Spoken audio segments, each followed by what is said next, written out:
ইয়াতি আলান নাস জামান, মানুষের কাছে এমন একটা জামানা আসবে, ইয়াজতামিউনা ফিল মাসাজিদ লাইসা ফীহিম মুমিনুন, মসজিদে লোকে নামাজ পড়বে কিন্তু একটারও ঈমান থাকবে না। টুপি থাকবে, দাড়ি থাকবে, পাজামা পাঞ্জাবি পাগড়ি সব থাকবে কিন্তু ঈমান থাকবে না।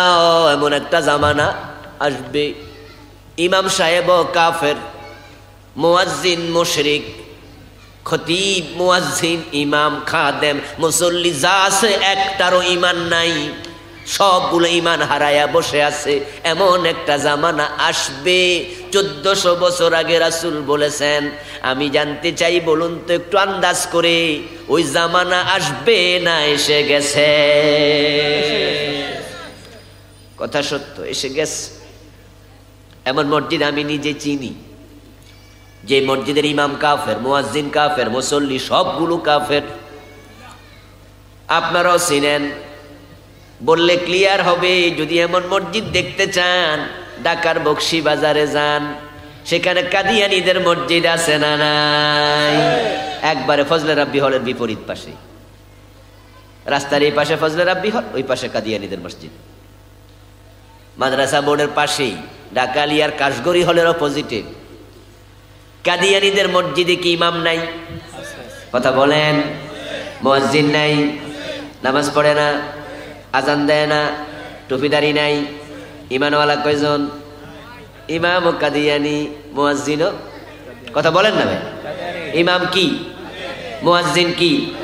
মুসল্লি কি? মুমিন আছে কয়জন? হাদিস হুবহু মিলে গেল, হাদিসের মিসদাক পাওয়া গেল। এমন এক জামানা আসবে, মসজিদগুলোতে মুসল্লি থাকবে, মুমিন একটাও থাকবে না, সবগুলো কাফের। তার বাস্তব উদাহরণ কাদিয়ানীদের মসজিদ। নিজেরা খুশি, যাক আমরা বাঁচলাম না। দোস্ত, অবস্থা আরো অনেক মসজিদে আছে। মসজিদে গিয়ে আল্লাহর সেজদা দেয়, আবার দরবারে গিয়ে পীরের পায়ে সেজদা দেয়। এমন মসজিদের মুসল্লি বাংলাদেশে আছে না নাই? ওই ইমাম দেখাও বাধা দেয় না, ইমামের মুসল্লি পীরের পায়ে সেজদা দেয়। মসজিদের পাশে মোরা পীরের কবর। শাহালি মসজিদে দেখবেন, ঢাকায় গেলে শাহালি মসজিদ, মিরপুরে কত চমৎকার মসজিদ। শাহপরান রাহেমাহুল্লাহকে দাফন করা হয়েছে সিলেটে, সেখানে আপনি দেখবেন কত সুন্দর মসজিদ। আমার চোখ সাক্ষী, আমি দেখেছি শাহপরানের মাজারে সেজদা দিচ্ছে লোকজন। ওই মাজারগুলোতে পাবলিক সেজদা দেয়, ইমাম সাহেব বুঝি জানে না। আমি ঢাকা থেকে যাইয়া দেখে লাইলাম, উনি পাশে থাইকা দেখে না, লিখে দিছে মাজারের পাশে মাজারে সেজদা দেয়া নিষেধ। ঠিক সাইনবোর্ডটা আছে যেখানে নিচে সেজদা মারতাছে। বাংলাদেশের বিভিন্ন জায়গায় রাস্তার পাশে দেখবেন লেখা আছে এখানে গাড়ি দাঁড়ানো, ওখানে দাঁড়াইছে একটু বেশি।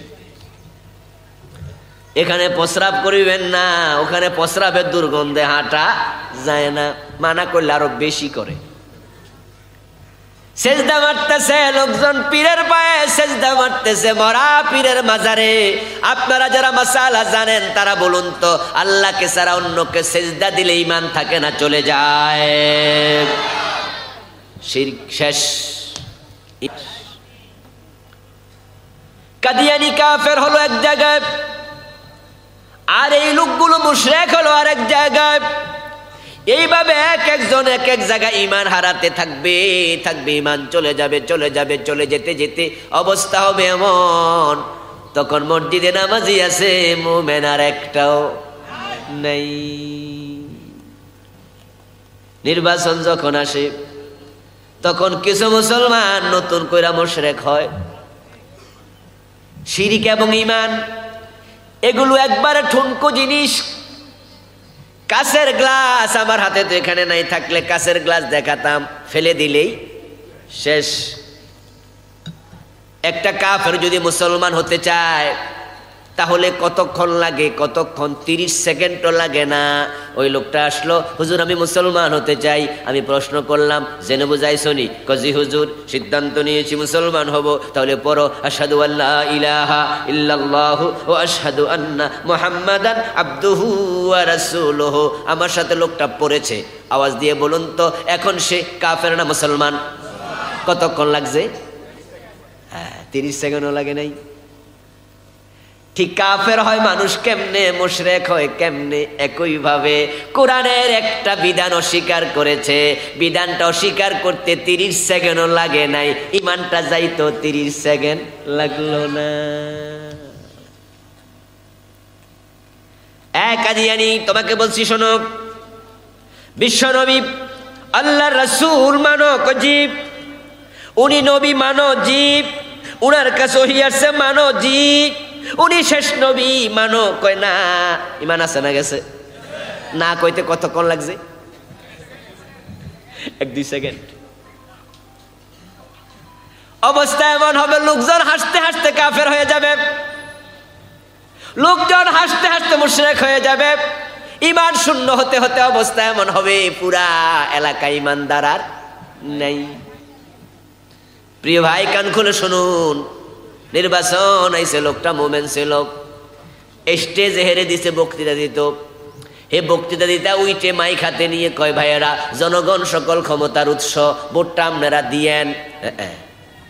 এমন কথা বলার লোক বাংলাদেশে আছে না নাই? জনগণ সকল ক্ষমতার উৎস, এটা বিশ্বাস করলে ঈমান চলে যাবে 1 সেকেন্ডেই, কারণ এটা কোরআনের একবারে উল্টা। কোরআনে আছে ক্ষমতার উৎসকে।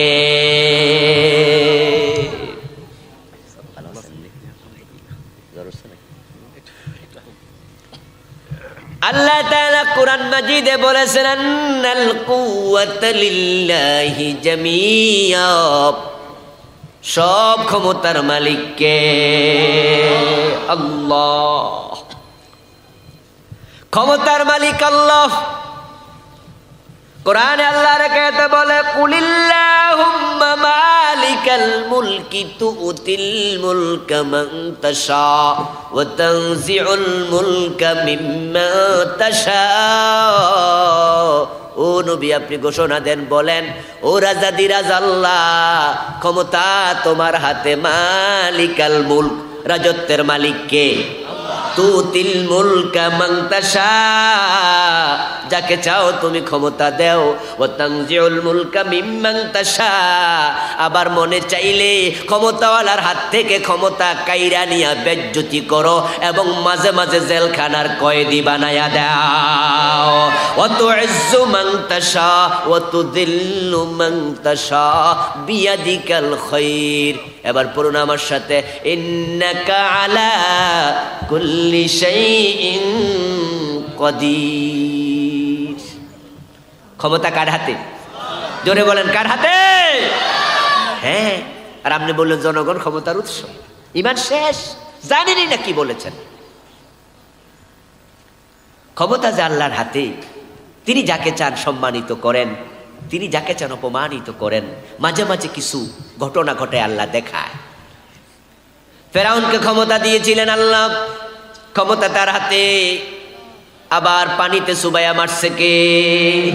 চাইলে সুবাইয়া দেয়। নমরুদকে ক্ষমতা দিছে কে? আবার জুতার বাড়ি খাওয়াইছে কে? টাকলারে মন্ত্রী বানাইছে কে? আবার বেজ্জতি কইরা এখন কোথায় নিয়ে গেছে? নিজের বউ পর্যন্ত মামলা দে, পলানোর জায়গা নাই, বিদেশ গেছে। হেরা কয়ে ফসা মাল আমরাও নেই না গো ব্যাক। কি বুঝলেন?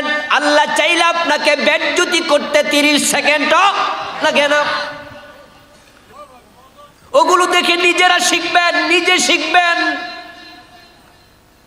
আপনি একটু পয়সাওয়ালা হইয়া এখন পাশের বাড়ির বেটার উপর জুলুম করে, বিল্ডিং করার সময় আইল ঠেলে, আছে না, 2 হাত সরাইয়া বিল্ডিং করতেছে, ক্ষমতা আছে। ওই গরিব মানুষের মুরগি আপনার বাসায় ঢুকছে, বাড়ি দিয়ে ঠ্যাং ভাঙ্গা ফেলছে, আছে না? ছাগল ঢুকছে, বান্ধা রাখছে, ফোলাপান জবাই করে খাইয়ে ফেলবো, করবি কি? ও দোস্ত শোনো, জুলুম করিও না। উত্তরবঙ্গের রিক্সাওয়ালার গালের মাঝে 3 কেজি ওজনের থাপ্পড় দিছো তুমি নেতার ভাতিজা, ওই বেটা থাপ্পড় ফিরাতে পারবে না, কিন্তু চোখের পানি ছেড়ে দিয়ে বদদোয়া দেওয়ার সুযোগ আছে না নাই? তুমি চোখের পানি ঠেকাইবা কেমনে? ওটা যদি ছেড়ে দিয়া বলে আল্লাহ বিচারটা তোমার কাছে দিলাম। এবার একটু বলুন তো, আপনি যে 3 কেজি ওজনের থাপ্পড়টা দিলেন, আকাশের মালিক আরশের মালিক যদি কয় ঠিক আছে আমি তোর গালের মাঝে 10 কেজি ওজনের থাপ্পড় ফিরাবো, আল্লাহর ক্ষমতা আছে না নাই? ওটা ঠেকানোর ক্ষমতা তো কারোই নাই। ওয়াত্তাক দাওয়াতাল মাজলুম ফাইন্নাহু লাইসা বাইনাহা ওয়া বাইনাল্লাহি হিজাব।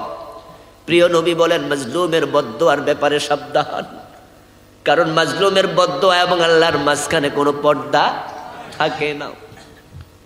দাওয়াতুল মাজলুম ইয়ারফাউহা আল্লাহু ফাওকাল গামাম ওয়া ক্বালা লাহা লানসুরান্নাকা ওয়ালাউ বা'দা হিন। মাজলুম যখন বদদোয়া দেয়, আল্লাহ বদদোয়াটারে লইয়া মেঘমালার উপরে নিয়ে রেখে দেয়,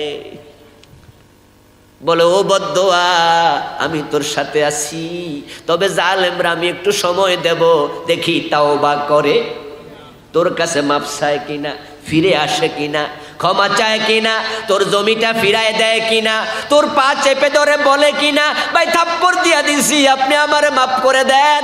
যদি না বলে আমি আল্লাহ আছি, আমি তার এটা ফিরাইয়া দেব, এটা না ফিরাইয়া আমি তার মৃত্যু দেব না। বাবানে মুআজ্জালানে উকুবাতুহুমা ফিদ দুনিয়া আল বাগি ওয়াল উকুক। দুটো অপরাধের শাস্তি আল্লাহ দুনিয়াতে দেয়, তারপরে মৃত্যু দেয়। একটা হলো জুলুমের শাস্তি, আর একটা হলো মাতা পিতার সাথে বেয়াদবির শাস্তি।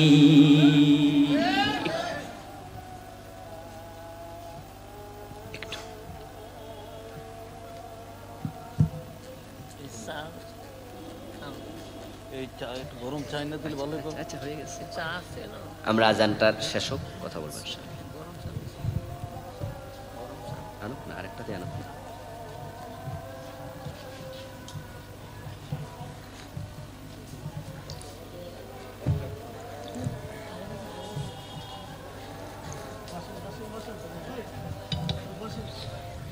জি, প্রয়োজন ছাড়া উঠবেন না, আমরা শেষ করে দেব অল্প সময় ইনশাআল্লাহ।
বাইরে মাইকটি বন্ধ করে দেয়, বাইরে মাইকটি বন্ধ করে দেয়, বাইরের মাইকটি বাইরে বন্ধ করে দিচ্ছি।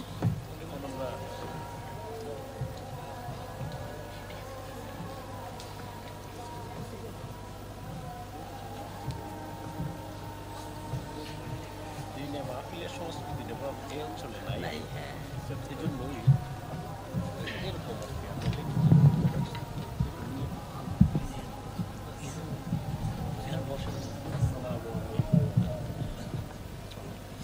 আসসালামু আলাইকুম, কেমন আছেন? জি জি জি জি জি চেয়ারম্যান সাহেব এদিকে আসেন, চেয়ারম্যান সাহেব একটা চেয়ার দেন, চলে আসেন।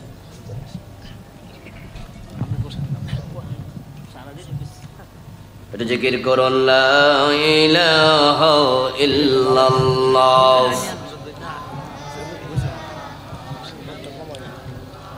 লা ইলাহা ইল্লাল্লাহ।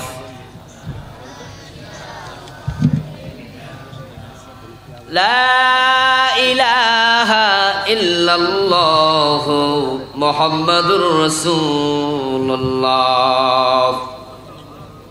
আজকের মাহফিলের সম্মানিত সভাপতি মহতারাম আলহাজ মোহাম্মদ আমজাদ হোসেন সরকার সাহেব, উনি আগমন করেছেন, আমরা তাকে ধন্যবাদ জানাই।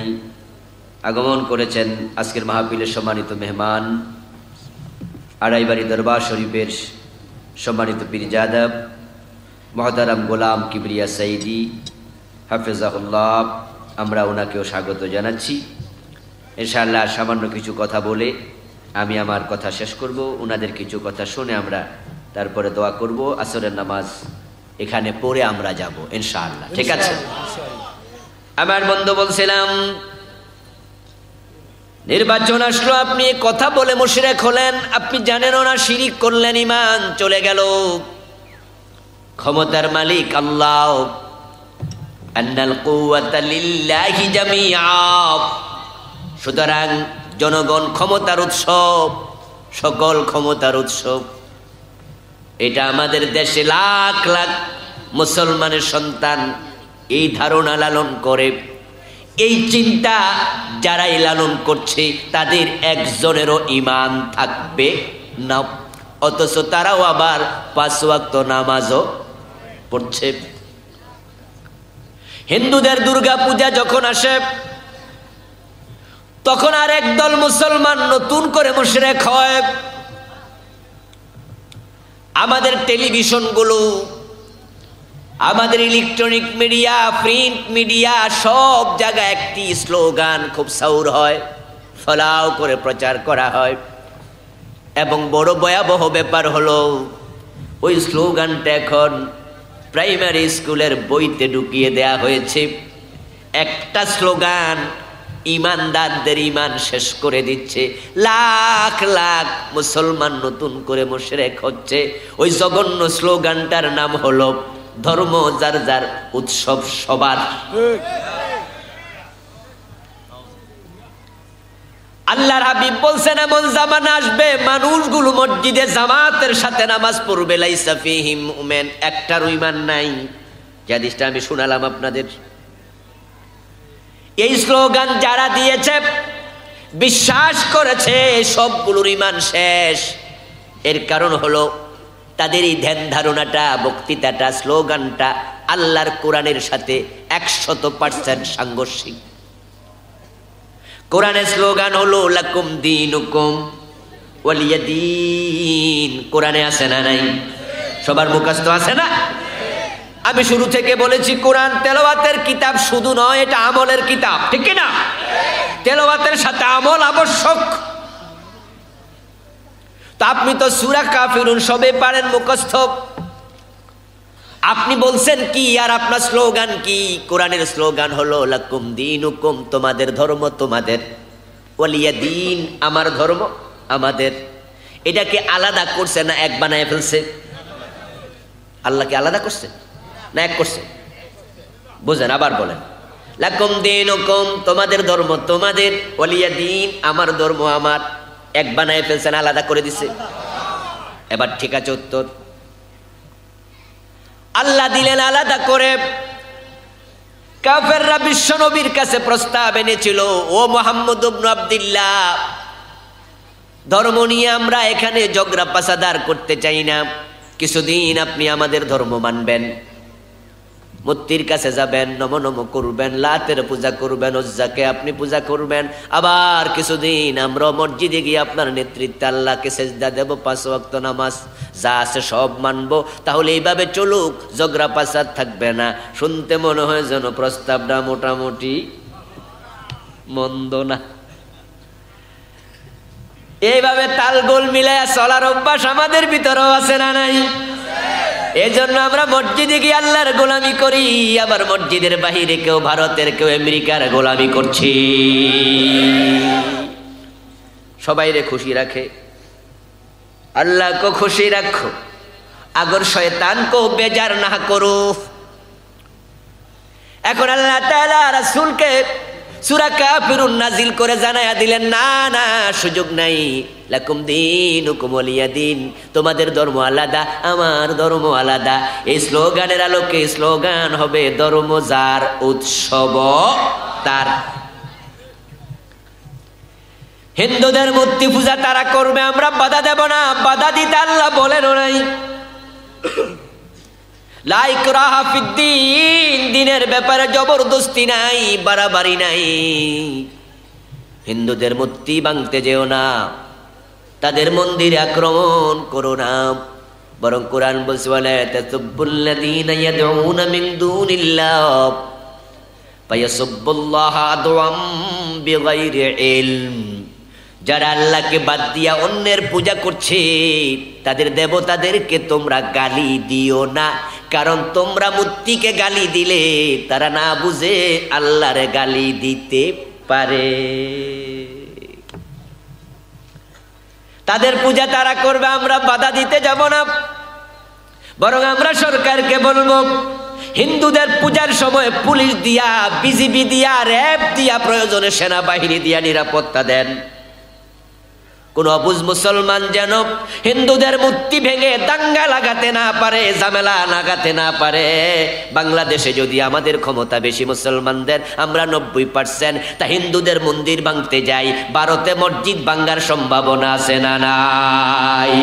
তাহলে তুমি তো দাঙ্গা লাগাইয়া দিলা, এই অধিকার তোমারে কে দিয়েছে? হিন্দুরা তাদের পূজা করবে, আমরা বাধা দেব না, কিন্তু কান খুলে শোনো মুসলমান, হিন্দুদের পূজা আমাদের উৎসব হতে পারে না। এটা আওয়াজ দিয়ে বলুন তো, মূর্তি পূজা করা জায়েজ না হারাম? ছোট হারাম না বড় হারাম? ইন্না শিরকা লা যুলমুন আযীম, শিরিকের মতো বড় কোনো জুলুম আর নেই। এখন আপনি বলতেছেন ধর্ম যার যার, উৎসব সবার। এই কথা শোনার কারণে এখন মুসলমান যুবকেরা, যুবতীরা দুর্গা পূজার অনুষ্ঠানে যাচ্ছে, হাততালি দিচ্ছে, নাচতেছে, গাইতেছে। মন্দিরে যে প্রসাদগুলো দেয়, বাতাসা দেয়, জিলাপি দিয়ে টানাটানি করে খাচ্ছে। অথচ মূর্তির সামনে যা দেয়া হলো সেটা খাওয়া স্পষ্ট হারাম। হিন্দুদের দুর্গা পূজায় আপনি যাবেন, ঈমান থাকবে না যদি আপনি উৎসাহ দিতে যান। কারণ শিরকে উৎসাহ দেয়া মানে শিরকে সাপোর্ট করা। শিরিক করা যেমন শিরিক, সাপোর্ট করাও শিরক। আমাদের দেশে মুসলমানেরা শিরকের কারণে ঈমান হারা হচ্ছে, কুফরির কারণে হচ্ছে। কাদিয়ানির বিষয়ে বলে ফেলেছি, তারা কাফের। এর কারণ তারা কোরআন মাজিদের 4টি অক্ষর স্বীকার করে, মানে না। একটা মাত্র মেসেজ, খা আলিফ তা মিম খাতামান নবিয়্যিন। কাদিয়ানি নামাজ মানে, রোজা মানে, হজ মানে, যাকাত মানে, সব মানে, কিন্তু বিশ্ব নবীকে শেষ নবী মানে না। ইসলামের মাত্র একটা বিধান মানল না, ঈমান তাদের থাকলো না। এখন আল্লাহ বলছে, সুর ধরে হাত কাটো, এমন বিধান কোরআনে আছে না নাই? 50 বছরে মানছেন কয়দিন? বাংলাদেশের বয়স তো 50 পার হয়ে গেল। জেনা করলে, অবিবাহিত হলে 100 বেত লাগাও, বিবাহিত হলে পাথর মারো, এমন বিধান ইসলামে আছে না নাই? কোরআনের এই বিধান মানছেন 50 বছরে কয়দিন? কোন আদালতে রায় দিয়েছে? প্রিয় নবী তো বলেছেন, আমার মেয়ে ফাতেমা চুরি করলে ফাতেমার হাতটাও কেটেই দেব। মদ পান করলে 80 বেত লাগাতে হবে, এমন বিধান ইসলামে আছে কিনা? হযরত ওমর তো নিজের ছেলেকেও রেহাই দেন নাই, মদ্যপানের অপরাধে প্রিয় পুত্রকে নিজ করে মেরেছ দোররা, মরেছে পুত্র তোমারই চোখের পরে। বাংলাদেশে মদ আছে, ইয়াবা, হেরোইন, ফেন্সিডিল আছে, চলছে, হাজার হাজার যুবক শেষ হয়ে গেছে। কিন্তু 50 বছরে বাংলাদেশে 80 বেতের আইন কোন আদালত রায় দিছে? কাদিয়ানি মানে নাই কয়টা মেসেজ, আমরা মানি না কয়টা? এমনি কই মানি তো মানলে আমল কই? আচ্ছা, আপনাদের কাছ থেকে একটা ফতুয়া জানতে চাই, সহজ ফতুয়া, পারবেন? এজন্য দায়িত্ব দিলাম আর কি। একজন লোক বলে নামাজ ফরজ আমি জানি, কিন্তু জীবনও পড়ে না। এ জানার মানে কি? মিয়া রোজা কি নফল না ফরজ? রমজানে কয় ফরজ। রাখছো নি? কয় না, জীবনে কোনোদিন রাখছি না। তো মানলা কেমনে? বুঝলাম। চোর ধরে হাত কাটো, তেলাওয়াত করলা কোরআনে, 50 বছরে মানলা না। আমার বন্ধু কাদিয়ানি মানে না 4 অক্ষর খালিফ তামিম, আর কোরআনের কত ডজন ডজন অক্ষর আপনারা আমরা অনেকে মানি না। আল্লাহ বলছেন আলা লাহুল খালকু ওয়াল আমর, সাবধান, সৃষ্টি যার, আইন চলবে শুধুই তার। এখানে অক্ষর আছে 15টা। এবার আপনারা একটু বলুন তো সৃষ্টিকার? সবাই বলুন, আরো জোরে বলুন, সৃষ্টিকার। আইন চলবে কার? চলছে নি? এই যে চলছে না কেন? কারণ আপনারা আমরা অনেক নামাজি আল্লাহর আইনের পক্ষে আসতে পারি নাই, বরং আল্লাহর আইনের কথা শুনলে চেহারা কালো হয়ে যায়, এমন নামাজিও আছে না নাই? শুধু আল্লাহর আইনের পক্ষে ওয়াজ করার জন্য খতিবের চাকরিটাও গেছে, এমন মসজিদও আছে। আল্লাহর আইনের কথা বলার কারণে মামলা দিছে জঙ্গি বইলা, এমন ঘটনা আছে না নাই? ওই লোকগুলো মোমেন থাকলো কেমনে? ভোটার লিস্টিতে মোমেন বাড়ছে, বাস্তবে তা নয়। হাদিস লা তাকুমুস সাআতু ওয়ালা আহাদিন ইয়াকুলু আল্লাহ আল্লাহ, রাওয়াহু মুসলিম। প্রিয় নবী বলেন, যতদিন পর্যন্ত আল্লাহ আল্লাহ বলার মতো একজন মুমিন থাকবে, কিয়ামত হবে না। এবার হাদিসের একটু বিপরীত পাশে চলে যান। কিয়ামত কি হবে না কি হবে না? তাহলে বোঝা গেল এই হাদিসের বিপরীতে গেলে দেখা যাবে কিয়ামত যখন হবে একজন মুমিন আর থাকলো না, থাকলে তো কিয়ামত হবে না। 1971 সালে দেশ স্বাধীন হলো। 71-এ দেশ যখন স্বাধীন হয়, মানুষ ছিল 7.5 কোটি। 50 লক্ষ বাদ দেন হিন্দু, বৌদ্ধ, খ্রিস্টান, মুসলমান ছিল 7 কোটি। এখন 2022 চলছে, মানুষ আছে প্রায় 18 কোটি। 2 কোটি যদি বাদ দেন হিন্দু, বৌদ্ধ, খ্রিস্টান, অন্য অন্য জাতি, তাহলে মুসলমান হয়ে গেছে 16 কোটি। ছিল 7 কোটি, এখন হয়েছে। এবার বলুন তো 10 বছর পরে কি কমবে না আরো বাড়বে? 20 বছর পরে কমবে না আরো বাড়বে? তো মুসলমান যেমনে বাড়তেছে, কিয়ামত হইব কেমনে? একজন থাকলেও তো হবে না। এখন শুধু বাংলাদেশের কারণে তো দুনিয়া থাকবো কোটি কোটি বছর, আমরা শুধু বাড়তাছি।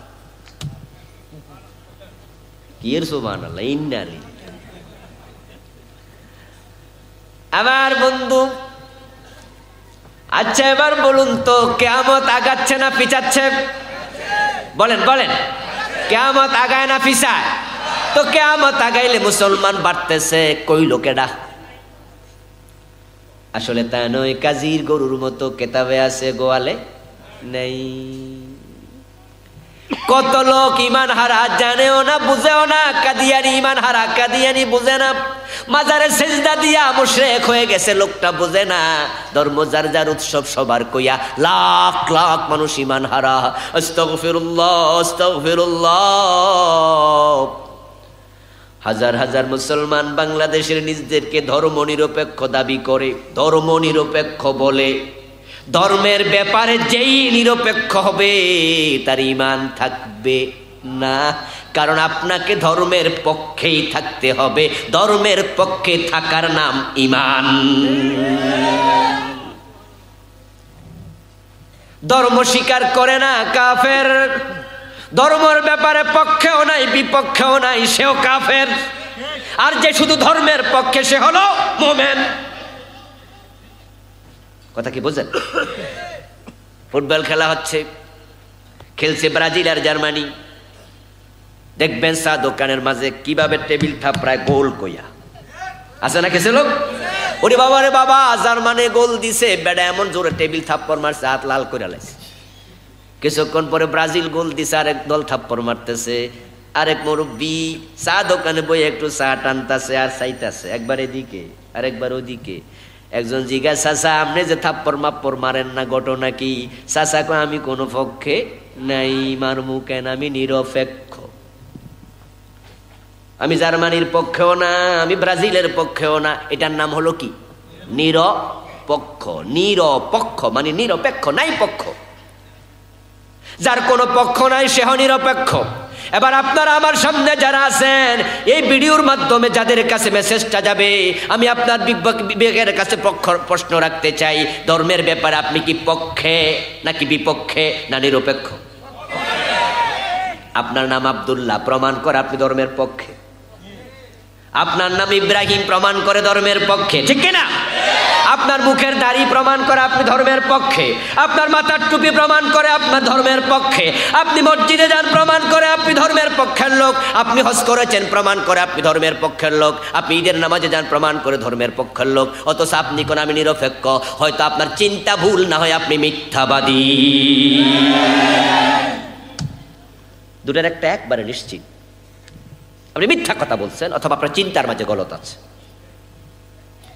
কত মানুষ কত জায়গায় ধাক্কা খাইয়া ইমান হারাবে, তার ইয়ত্তা নাই। শিরিক আজকে এক মহামারী, করোনার সে আরো মহামারী ভাইরাস। যে এলাকায় মাজার আছে ওই এলাকার শিরিকের বন্যা বয়ে যায়। শিরিক হয় না এমন মাজার সংখ্যা খুব কম, খুব কম, খুব কম। হরেক রকমের শিরিক মাজার কেন্দ্রিক হচ্ছে। আমার ভাইয়েরা, সময় কম, আমি আর আলোচনা সামনে আগাবো না। শিরিক নিয়ে আমি একটি বই লিখেছি, বাংলা